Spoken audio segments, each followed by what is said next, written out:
іші магия ғой. Достар, мынау өзі дайындалатын лапша. Ыстық суда керек емес, отқа қойып та керек емес, суық су құйсаң өзі пісе береді екен. Ал кеттік көрейік, қытайлардың шығармайтын жоқ. Сырты мынадай. О, что это такое? Не деген добро бар мына ішінде. Не бір пакеттер, бұқи-чықи. Мынау соны пісіретін нәрсе, бұны мына ішіне қосып жүрмендер. Бұл лапша негізі 4-5 мың теңге тұрады, бірақ мен 1200 теңгеге тауып алдым. Қай жерден тауып алғанымды видеоның соңында айтамын, так что жазылып қойыңдар. Бірінші фунчозамызды салдық. Мына бәрін салу керек. Мына қараңдар. Гайбай, мынау не? Лотос мынау. Сосын древесные грибы деген, сосын кәдімгі картошка. Мынау бізде кәдімгі соус. Давайте бәрін салып жіберейік. Иісі прям күштандай. Латяо бар ғой.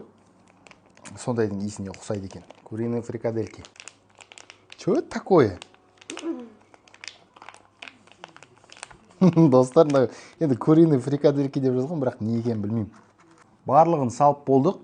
Иісі тура латяоға ұқсайды. Енді дайындау процесі ең қызығы. Меткаға дейін мынаның ішіне просто таза су құямыз. Бутылкадан құйсаңдар да болады. Шетінде меткасы бар. Мынаның ішін ашамыз. Ішінде бір пакетик болады. Мына пакетик болады.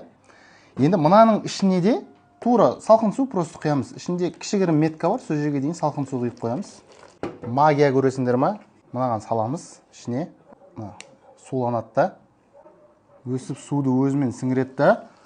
Іші магия ғой. Қайнай бастайды. Ыстық бар. Ай. Ыстық. Сөйтеміз да, төбесін жабамыз. Ешқандай да от ештеңке керек емес. 15 минут осылай өзі піседі, бұқтырылып. Қайнаудың түрі жаман ғой, қараңдаршы. Дегустацияны екінші частьта салатын боламын, а то видео ұзақ болып кетеді, сондықтан жоғалтып алмай тіркеліп ал.